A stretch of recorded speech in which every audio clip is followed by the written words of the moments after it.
లక్ష్మి సుఖశాంతులు కలిగించే అమృత కరుణాక్షి.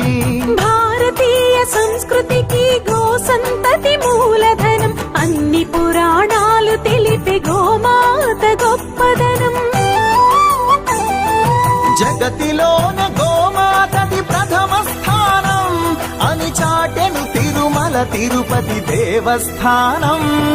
జేజేలు పలికేము గోమాత, సిరులిచ్చి వరమిచ్చే గోమాత, కరుణించి కాపాడి గోమాత, ఇలవేల్పు వైతివే గోమాత. సకల దేవతారూపిణి గోమహాలక్ష్మి సుఖశాంతులు కలిగించే అమృత కరుణాక్షి.